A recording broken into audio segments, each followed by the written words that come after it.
coming to the zone here. 10 back. 5. Green, green, green.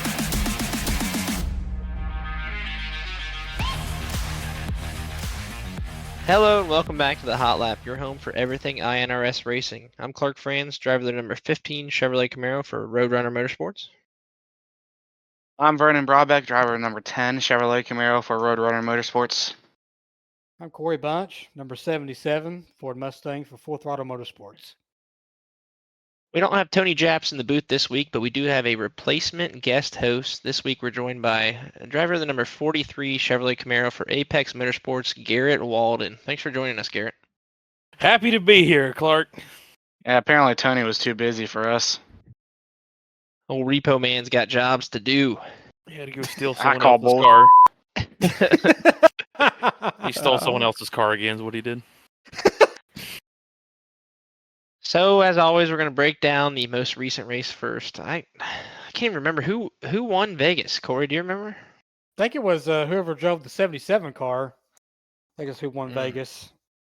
Well, must have lucked their way into a win then. There was probably some tire strategy involved, that's for sure.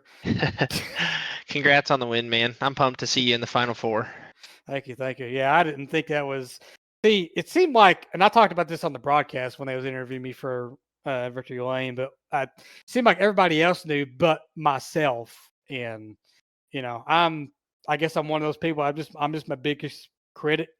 So when everybody else thinks I'm a shoo-in, I don't think of it that way because anything can happen. So to be able to go ahead and get it out of the way, that's super awesome. That way I could just focus on Phoenix and go from there. Vernon, you also had a great day. 7 stage points, 37 total points. Finished 7th. Points-wise, you finished 6th on the day out of everybody. Go ahead and talk me through your race there, Vernon. I mean, it started off great. I was on the pole, so I wasn't complaining there. And, you know, run-wise, I was battling with Corey up until that caution come out for the lead. I got a little loose off of turn 4 right in front of him. As I passed him, I thought the car was pretty stable, and then it just decided it was going to step out on me. So lost a little spot there, and the caution come out. We were the second car on tires. I think I took 2. I'm pretty sure Corey took 2 as well, considering he beat me out on pit road. But made a mistake.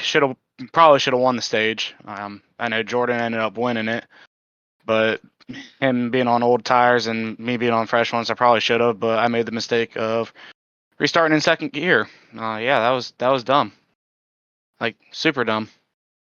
And then made a mistake on pit road again. Shocker, story of my life for these playoffs. After the stage, and went to go take left sides because we only ran 2 laps on my right sides, and unchecked left sides and left right sides checked. So, you know, I wasted 4 extra seconds on pit road changing all 4 tires instead of just 2. But once you get stuck back in traffic, it's hard to pass, and then the tires go away because you're pushing hard. So, you know, it was kind of mistake after mistake compiled. I mean, obviously I'm thrilled with 7th, but at the end of the day, I looked at it as a missed opportunity for a potential win. Still a great points day, and just a great race finish for you at 7th. 1 point ahead of you in total points, but 1 position back as Garrett. You had a pretty good day there too. Walk me through your race there, Garrett. Well, as y'all know, I've been having the bad internet connection issues after the mess that's happened to where I'm at in Western North Carolina. So I've been riding a hotspot for a little while, and I had told Josh prior to the race, I was like, look, I'm still riding the hotspot. I want to, you know, just if I blink, let me know. I don't want to be in anybody else's way, because obviously I wasn't in the playoffs at that point. So I'm like, I don't want to, you know, be in the way. But it kind of settled down after the start of the race. I immediately faded to the back because it started blinking.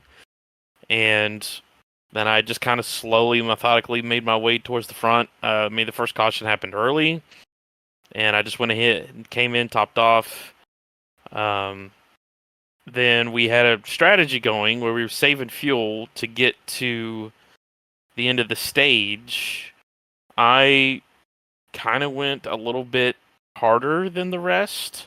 Booth, Michael, a couple of us, and then I believe it was the Richard Mills caution. I think he was the one that got spun. That was the caution before the stage, if I'm not mistaken. Yep. And It was. I was still like 7 laps to the good. I had probably saved more than I should have, but I just did anyways. And so I stayed out with Booth and Matt and Michael, and we all took off. Scott did, but then the top line didn't take off. I don't know what happened there. I wasn't. Scott didn't go. That's what it Oh. was. Okay, well, that answers my question. I assume because I look back and I see Booth and Matt and nobody else. Yeah, I was behind. Where is everybody? I was behind Matt, and I went from second, so you guys took off, and I didn't. So that, I mean, it worked out, and I mean, Vernon, I think you were right behind us, but like the old tires, even on those last 2 laps, as much as we were saving, it was rough. Like, Yeah. just no grip. I mean, there was some, but I couldn't go full throttle till complete exit. It just car wouldn't turn.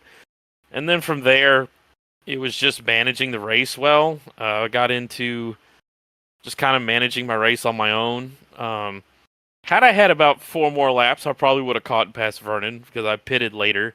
But I mean, he had saved enough to where I was catching him, but it wasn't going to be enough. But it was just a lot of just managing the race, staying on the right strategy. I ran long the last stint before the last pit stop on purpose because I had saved my tires. And so I was able to go faster towards the end of the run. But it was just a lot of it's a typical mile and a half. Manage your race, stay out of trouble. That's what I did. And then, good top 10 for me. So I was happy with that. It's a heck of a finish. I would have loved to be in the top 10. I was battling against my matchup in the losers bracket. What felt like all day long, especially in the second stage with Joseph.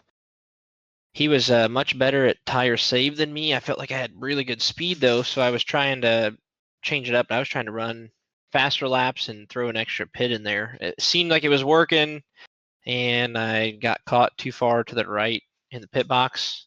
I didn't even realize it. I stopped to take a drink of water, and I looked up, realized my tire changers and my gas man wasn't doing anything. I probably wasted a good 10 seconds on pit road, so that definitely hurt me. That was a fun race though at Vegas. I like how loose the car gets coming out of 3 and 4. I personally would rather race a loose car than a tight car. I don't know about you guys, but I hate seeing that outside wall coming in too quick and knowing I can't turn the car. I would much rather have to manage throttle than try to deal with not being able to turn. Now, Sorry, I was just gonna say I feel like it depends on the track for me with that, loose and tight. So, I mean, I prefer a little bit tighter race car, but on like a mile and a half like that, no, I don't want tight. I want loose. I think I can race a loose race car pretty well. Tight race car though, where you got to manage your entry and you're getting the brake to get the car turned and stuff, I struggle with. That's more of a, I don't know, high class driver. That's above my pay grade there on that one. Yeah, it's just a preference thing. Yeah. Now, for those of you that have the race results up, don't look at it. I want you to take a stab at who the fastest lap of the day was. Corey, who do you think it was? It wasn't me. I don't think it was me. Trying to think of probably either Booth or Forget. I think it's one of those two because I know they was pretty quick early on in that race, but it might have been one of those two. I won't give anybody else hints, but it was not you. You were in third. Okay. Garrett, who do you think it was? I remember it being someone that's not usually up there, or someone I didn't expect, because I think it was. I remember talking to Matt and Booth about it.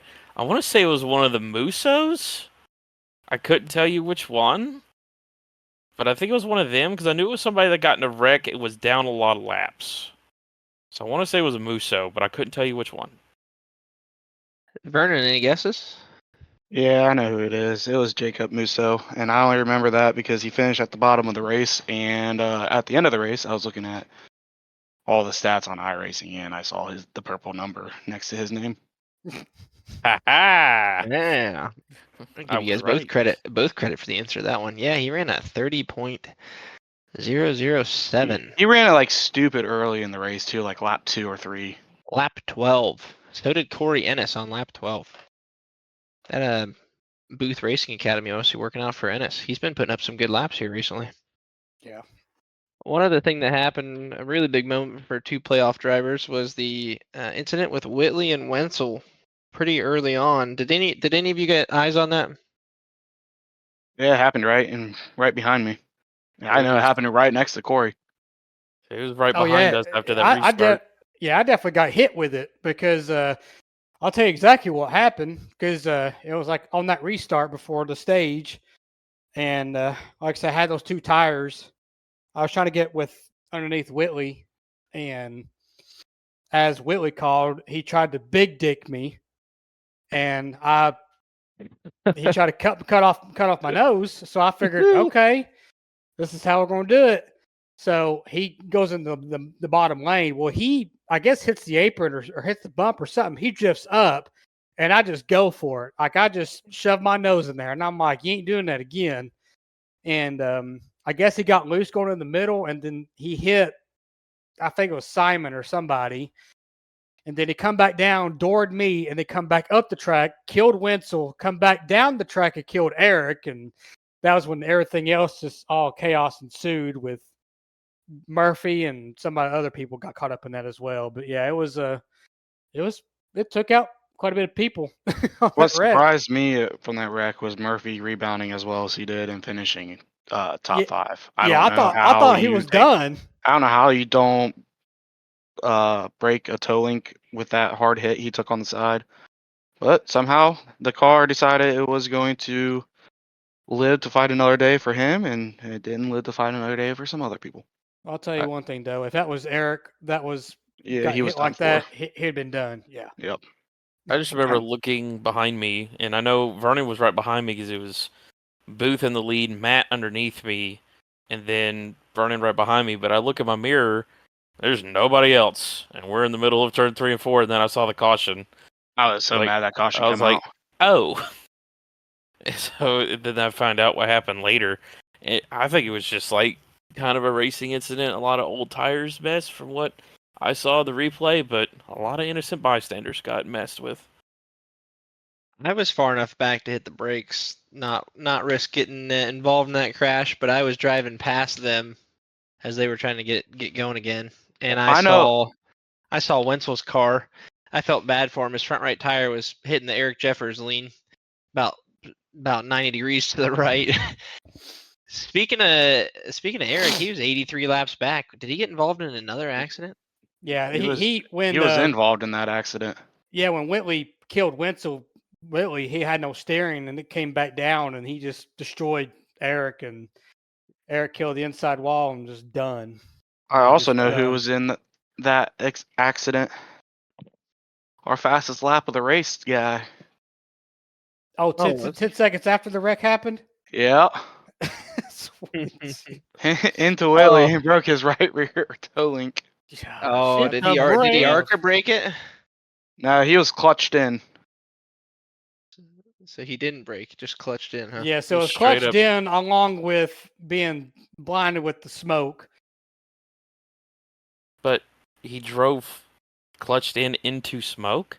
But Hey, that one or two spots under caution, that'll make or break your day.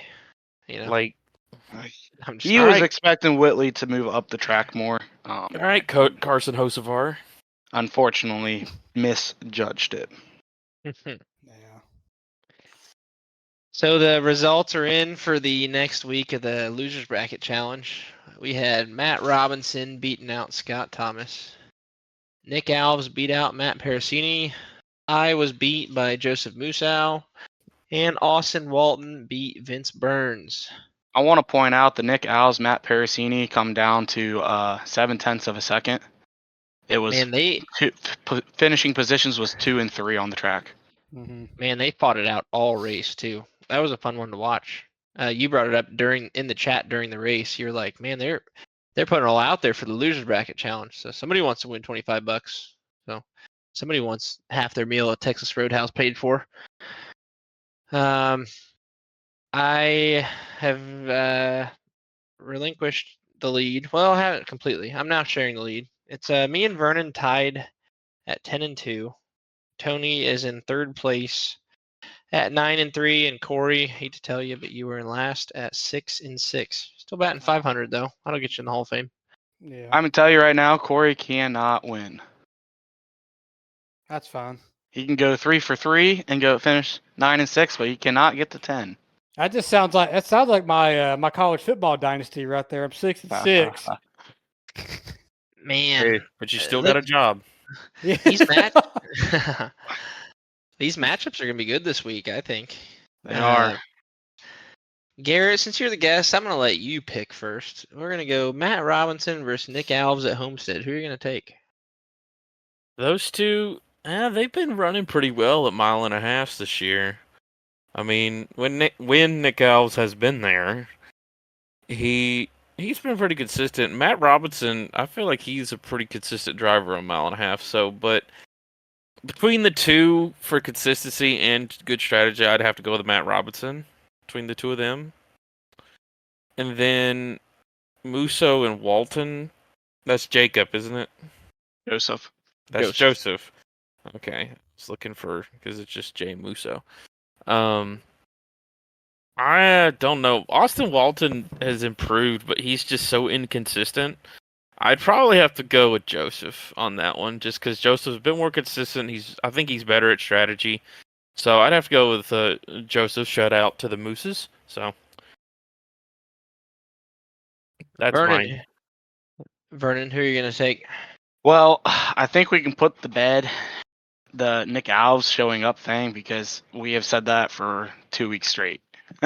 So, Clarke, I'm gonna make it pretty simple for you because I know I was gonna take whoever you didn't take, but of course you put me in front of you, which I know I'm the host. I get to pick last.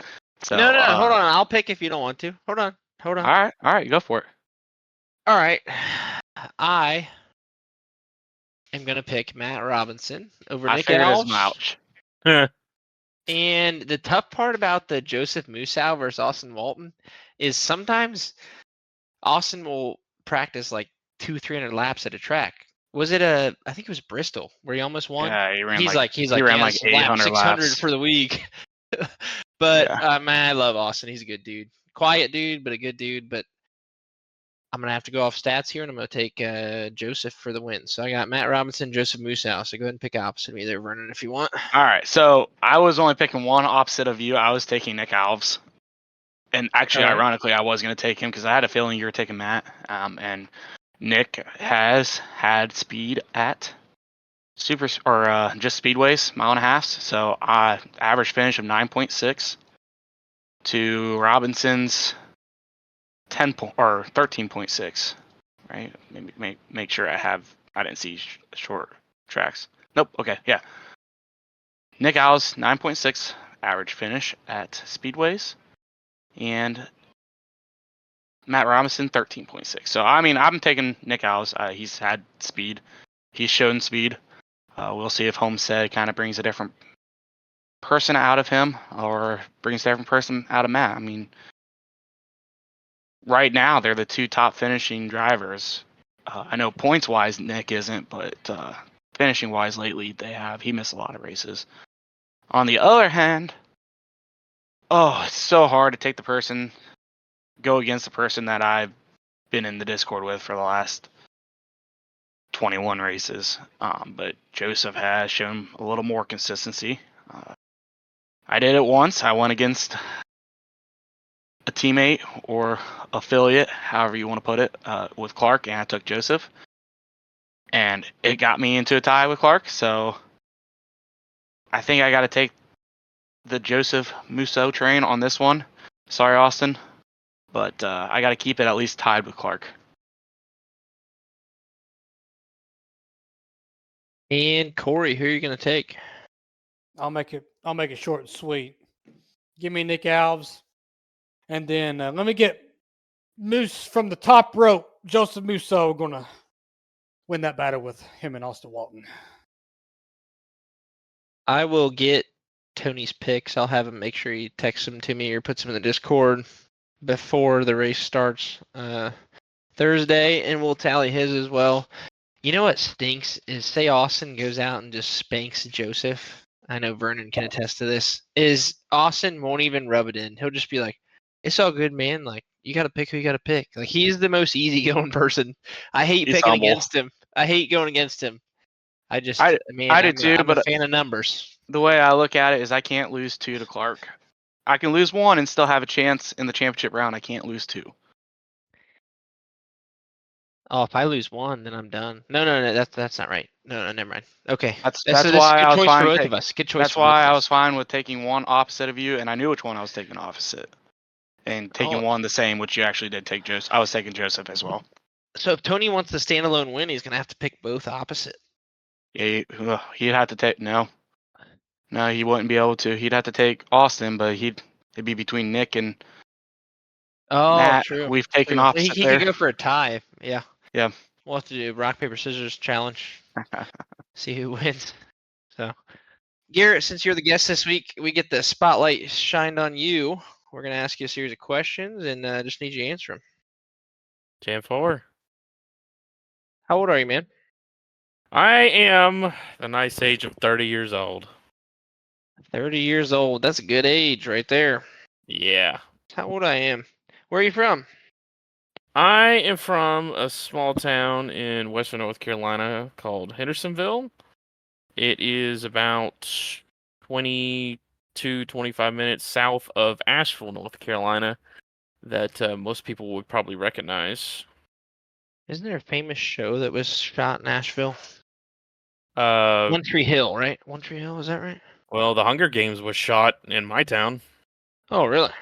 Mm-hmm. At least Do 2 you of the have any- movies were. Are you married or anything?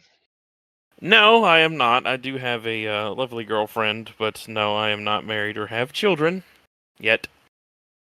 Nothing wrong with that. What do you do for a living?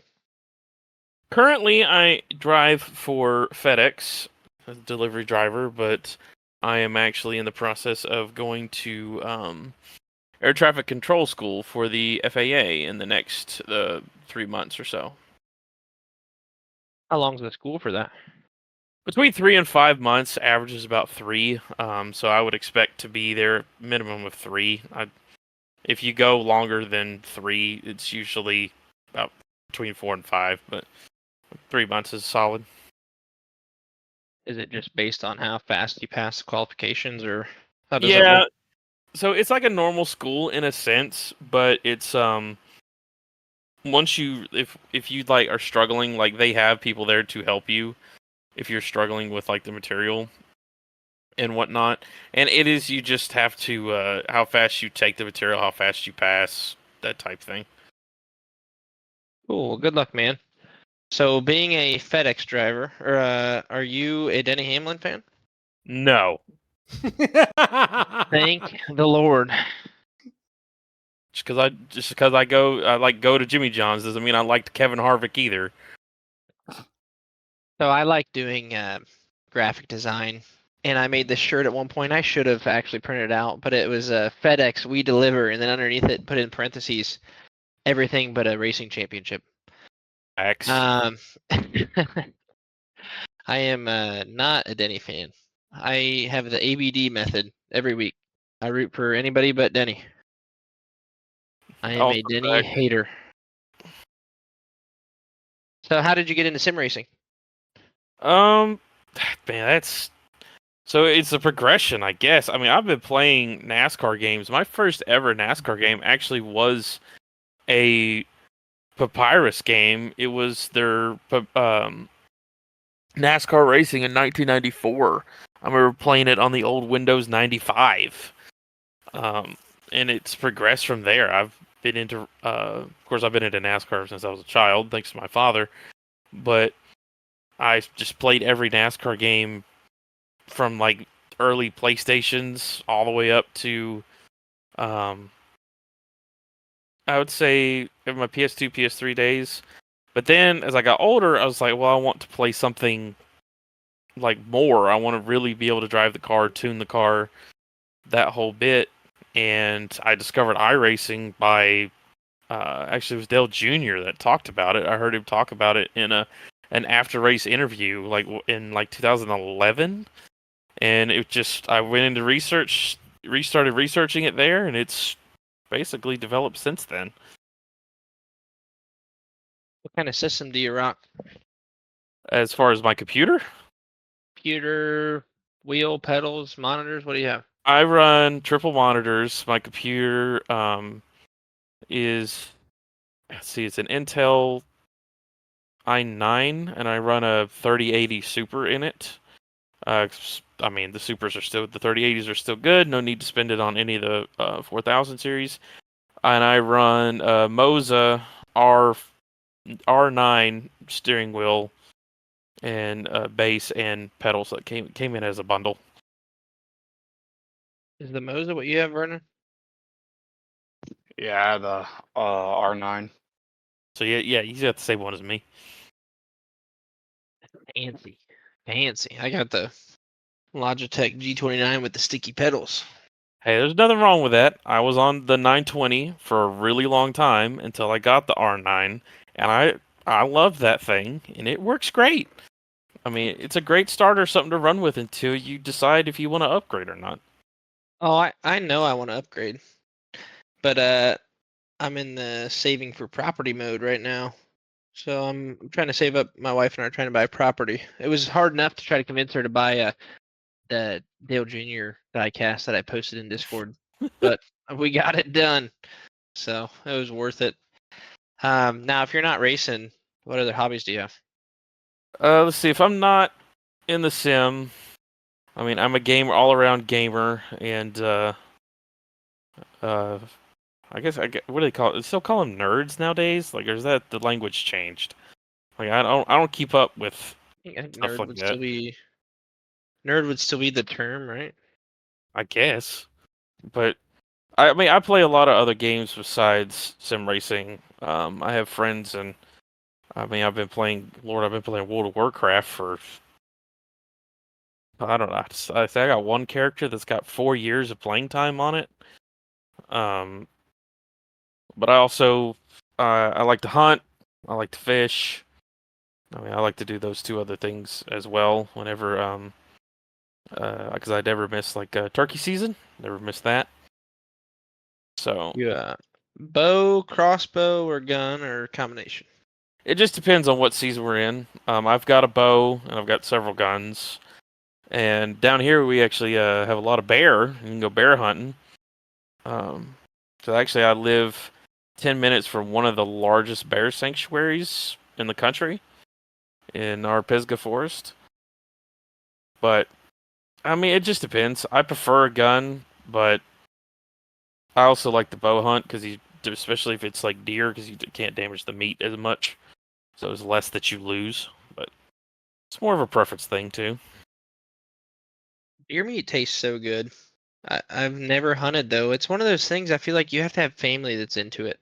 I mean, maybe I'm wrong, but like it's as a 30-year-old adult, it's hard to just be like, I'm gonna get into hunting. I don't know where I would go hunt. I don't know what I would bring. I'd probably scare the deer away. I mean, actually, where you and Vernon are prime deer hunting areas up there in Ohio. I know a lot of people that go up there all the time. Do you hunt, Vernon? I haven't hunted in a long time, but my little sister and father went out and got a deer from a buddy's property. He'd been watching this deer for a while, and he's one of them deer that look like an antelope with his two little spikes. They're not horns, and he said, "I want that one out of the gene pool." So they went and sat out there. He came out, and they shot him.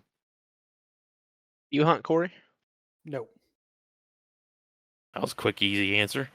Yeah, no. My dad worked too much back in his time, so he never had the time to do anything like that, and he just never cared much for it. He's more of a sports guy than anything. So Well, most hunting has a height requirement, so I'm not sure Corey meets it. President League doesn't have a height requirement. You can see over the steering wheel. That's what the booster seat's for. One last question for you. Since you don't root for Denny, on Sundays, who do you root for? Well, I mean, I was a lifetime Jeff Gordon fan.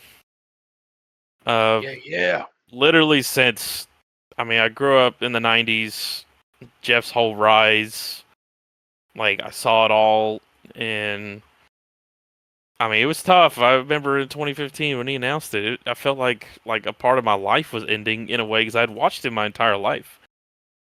After that, I mean, obviously, I root for, I mean, the Hendricks in general.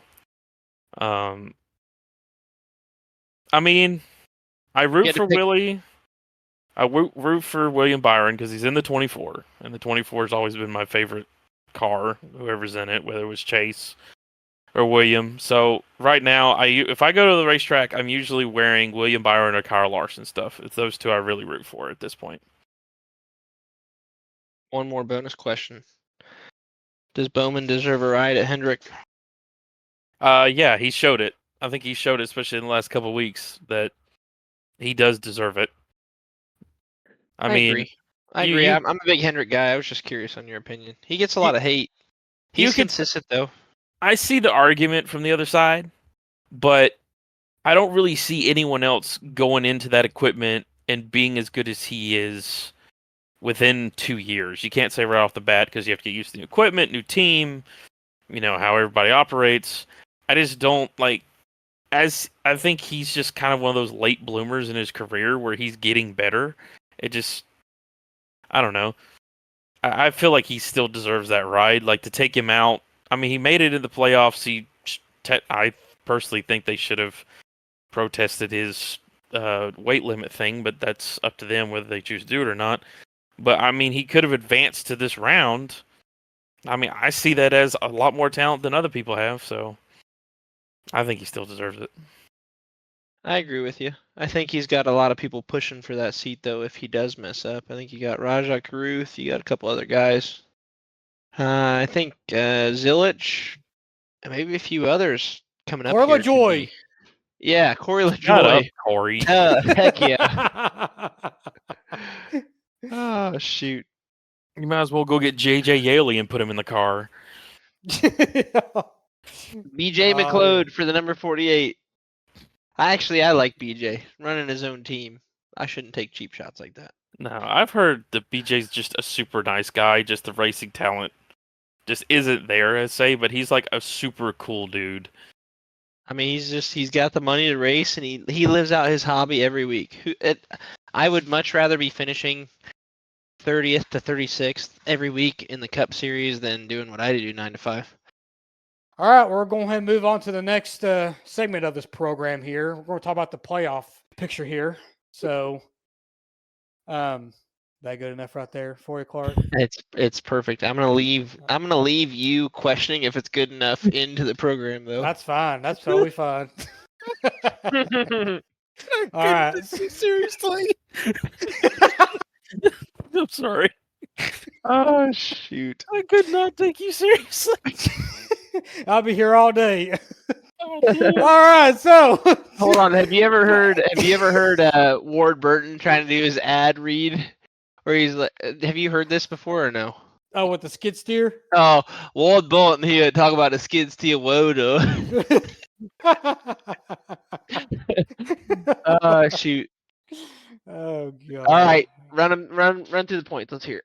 All right, let's go. All right, so first place we've got the number 77 of Corey Bunch, who advanced into the championship round with his win or my win at Vegas.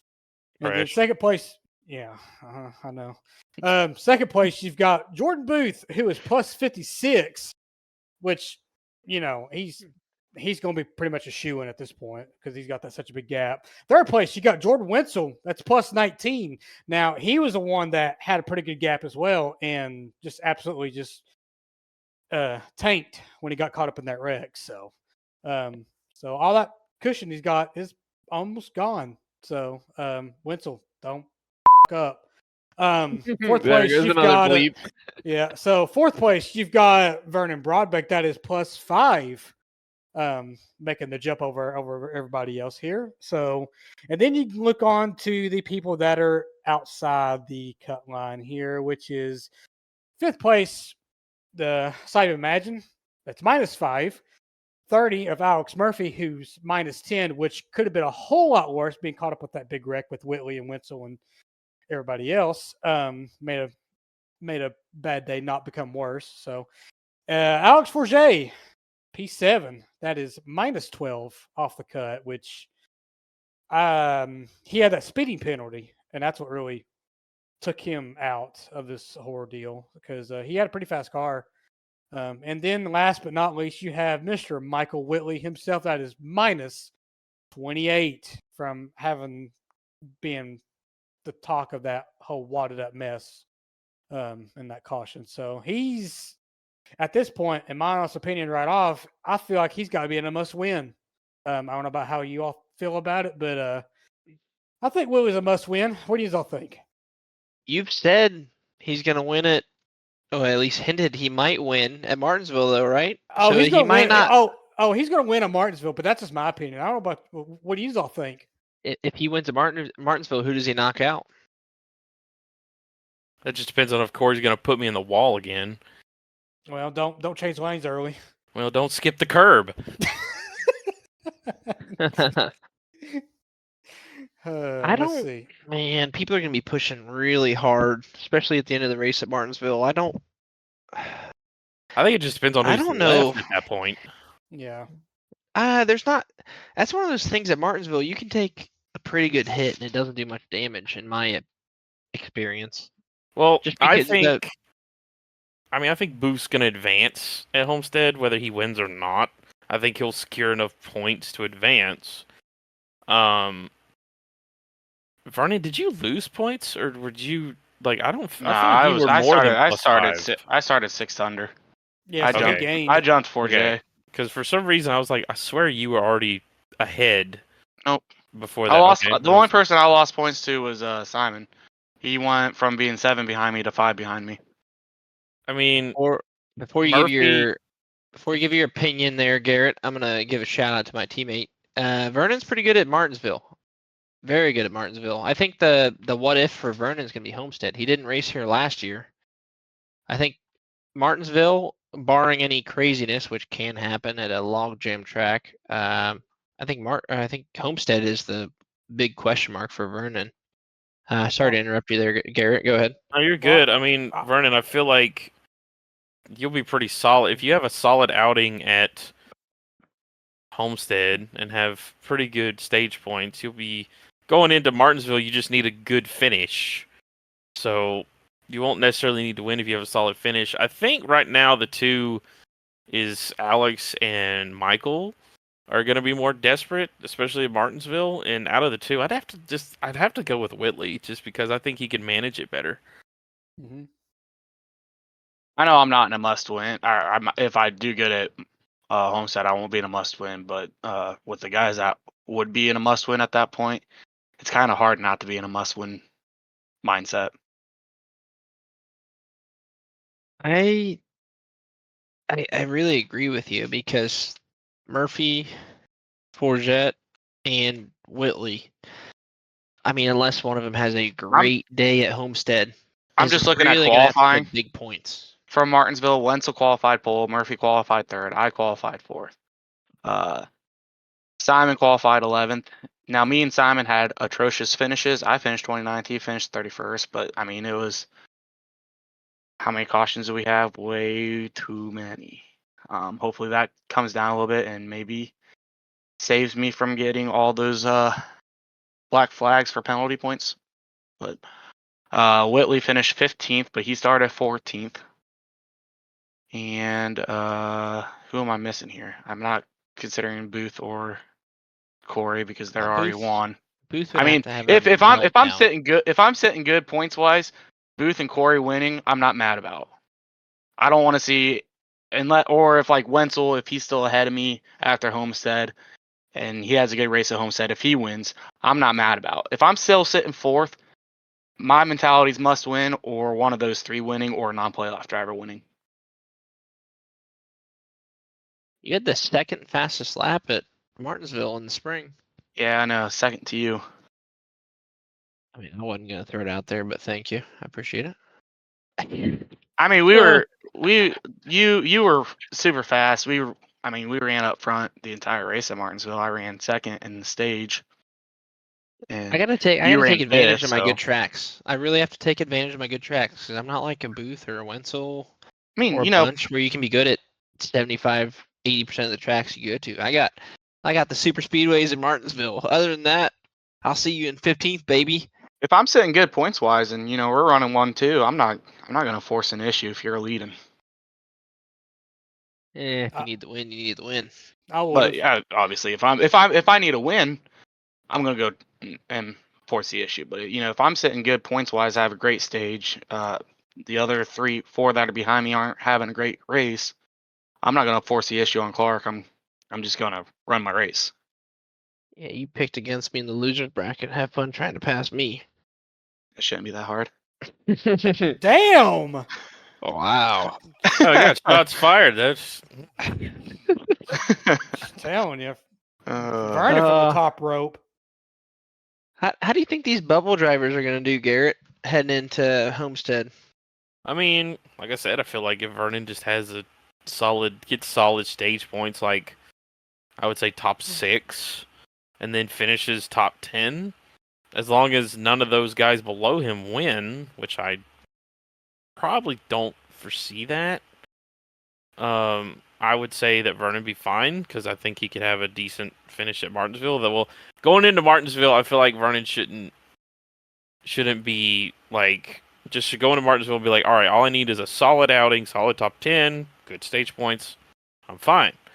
Of course, I mean that could change depending on how things go with a couple of these guys. I mean, Forget's been good on these types of tracks. Murphy's been pretty solid. Simon sometimes hit or miss.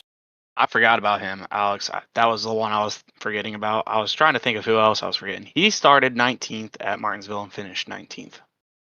So, I mean, then you could have people like me that are still pretty good and might throw a monkey wrench in all this. So, not that I'm Top gonna go playoff out. driver wins. I'm good with it. I mean, I'm not gonna go out and wreck nobody. Maybe you throw some green stuff my way, I might do it, but we'll talk about it. But no, I think you're gonna have people like myself, like Eric, that can also make a difference. I mean, obviously, most of us are not gonna try to get in the way of people racing, but like you're still gonna have fast people that are gonna be in the way per se. But I mean, I like Vernon's chances personally. I think that obviously Whitley's got to win. Simon and Alex can't be caught up in anything else. Both Alexes, excuse me, there's 2 of them. Those 3, they cannot be caught up in anything else between Homestead and Martinsville. They just can't. If they do, I mean, they're going to be in trouble. So, I mean, I like Vernon's chances right now, personally. That's just my opinion. Before we jump into this coming week, though, I do want to jump back for just a second and talk about last year's race at Homestead. Corey, you won it with 86 laps led, the fastest lap, winning by over 5 seconds. Next closest to you was Jordan Wenzel, followed by Jeff Brogdon, and he who shall not be named, followed by Eric Jeffers, who will somehow get wrapped up in an incident that he didn't create. How did that race go for you there, Corey? It was it's one of those races that went from day to night. So when you had the daytime, it was pretty loosey goosey, but just which like with the tires and stuff, you'll just be burning out that right rear tire. So it took a minute for everybody to get settled in, but once the nighttime came in and the track got cooler, that's when you kind of really had your separation with Wenzel and he should not be named and Brogdon. And then you had me up there 2 seconds ahead because I feel like that was where my strong suit was once you had the lead, you could just run at your pace, and while everyone else was trying to catch you and burn their stuff up. So it was more about just tire management, but you could, do a little better once the track got cooler. But yeah, it was. If you all thought that 3 and 4 was pretty loose at Vegas, you might come across this as well. And 3 and 4 here at Homestead, it was like that last year, and it's been typically known for, no matter what car you drive here at Homestead, just in general. And I mean, I love the track, but you'll come across more of what you saw at Vegas than here. You weren't locked into the playoffs. Would tire wear be your strategy? Managing tire wear this week? I'd be more worried about fuel. You love fuel saves, though. Yeah. Fuck. That stage falls at an interesting number to our fuel load. I'm so sick You're of not- having to save fuel. Ah, Vernon, I have not ran Damn it. any practice. Can you elaborate there? Stage breaks 44, fuel load's about 40. Yeah. Ooh. I don't see people saving four laps, though. Do you? Well, you better hope for an early caution, because I'll I would say that early caution, that early lap 5 caution, that'll be where everybody gets interesting. And unfortunately, I just gave away my plans. But on the other hand, everybody's going to see it as the race starts. You're going to start to see what type of fuel economy you're going to get. Yeah, and with me just advancing on to the, I don't have to worry about points or anything like that. So it may be one of those things for me. I might just pit early and just get the fuel in, get it out of the way, and go from there and just see what happens, because I got nothing to lose. That's a good feeling to have. just want to go to a track where we just put our foots to the floor and we drive. So sick year. of fuel. Next Ugh. year. I'm trying to host the hot lap, like off-season race where we're gonna try to do a 50-50 race. People can earn some money. We can try to buy maybe a new audio editing software. And I've been trying to pinpoint what kind of fuel load and what kind of laps we need at Daytona. It's so tough because even if you think you have it picked out, one untimely caution can just make it a fuel safe. It's tough to try to eliminate the fuel save from being an option. Garrett, do you have any major strategies going into Homestead? Save the right front. Like, it just depends on like where you want to run, but it's like save the right front. You don't want to overdrive, especially early in the run. And then, I mean, you're going to be trying to save some fuel, because it's 134 laps. Am I right in that? Mhm. Okay. Same as last week at Vegas. So you got 40. So you got a minimum of three stops right there. You got to do. So if you could lessen that, obviously if we have cautions, but recent races we haven't had that many, which is nice. We had some actual good racing, but I mean, a lot of it, you're going to be running the fuel load, but you got to make your tires last that long where you don't fall off the cliff in your lap times. So mine's going to be a lot of saving some gas, but saving especially the right front. Vernon, do you have any other strategies besides what Corey and Garrett have put out? I'm kind of keeping my stuff to myself this week. Is that your strategy? That is my Stay strategy. quiet. Yep. Stay quiet, don't make enemies. I think that's Joey Logano's strategy the next 2 I- weeks. I've done a pretty good job at that the last 2 weeks, so I don't know why Joey. Well, I mean, I guess going into Phoenix, but that should be Corey's goals to not make enemies. I hope somebody dumps Logano. The one person you don't want to let have 3 weeks to prep at Phoenix wins. I can't stand Joey Logano, but The one person I that made mean- the championship for every even year since I'm pretty sure the playoffs started. Didn't even be there. Mhm. he has made it every year, every even year since playoffs started. Yes. Well, that's another Well, thing. I know people like hate on Logano and stuff because of how this playoff format is. Don't be mad at Logano. Be mad at Hendrick Motorsports for making Alex Bowman's car underweight.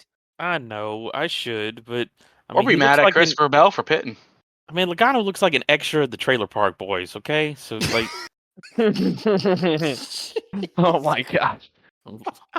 Look at Would him. Would he be with like Corey and Trevor, giving up smokes, or where would he be?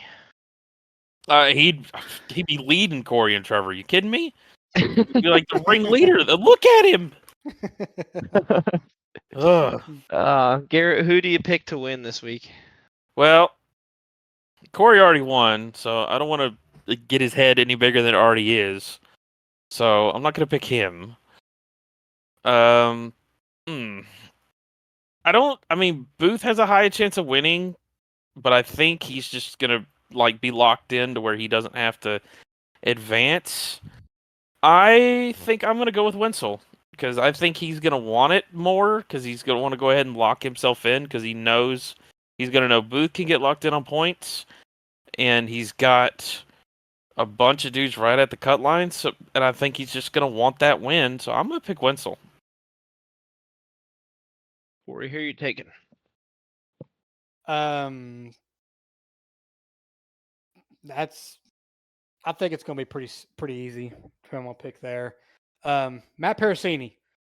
He showed really some good speed at Vegas, and as long as he don't get in everybody else, I think he'll be right there fighting with somebody for the win. Maybe not against Nick Alves, but yeah, I think he'll pull the trigger on it and finally get that win. Vernon? Yeah, I'm not too worried about someone getting their head too big because that could come back to bite him at Phoenix. So I'm gonna go with Corey. I am gonna take Jordan Wenzel. I think Wenzel and Booth are gonna lock it in this week. Booth with points, Wenzel with a win, and I think it's really gonna put pressure on the fourth place spot. It's gonna be my guess going forward. Before we close it out though for this week, Garrett, do you have any shout outs? Let's see. I'm gonna give Matt a shout out just because Matt Persini, he's really been coming into his own, showing like the talent he really has. He hasn't been caught up in other people's stuff. So I'm gonna give a big shout out to Matt. Also, a big shout out to everybody in my area in Western North Carolina as we still recover from the hurricane, as things are starting to really go back to normal. Shout out to all the people that have come from all over the country, power line guys working on our internet, just trying to get things back to normal for us. Give all those guys a shout out for all the work they've done, and even the ones that came from Canada. Yes, definitely a shout out to everybody out there. We're all thinking about you and everybody else out there. Best of luck to you. Hopefully your internet holds up this week. Have they given you a time frame on how much longer it's going to take? It's up. It's working. Oh, okay. I got it's good now. Yeah, I got my landline internet back, but it's more or less I'm shouting out those guys that there's still a lot of people. I still know people that don't have power, and it's been a month now. We have had crews working around the clock to get people back online, and it's just a big shout out to everyone that's come, donated their time, even donated food and water, stuff to keep people going. And it's meant a lot to us down here. Absolutely, man. I'm glad to hear you're doing well. So thank you again for joining the show. As always, thank you to the listeners for tuning in. We're excited for this upcoming race at Homestead. Curious to see how it affects the playoff picture, and I cannot wait to break it down next week with you guys. So, as always, thank you for tuning in. Take care. See.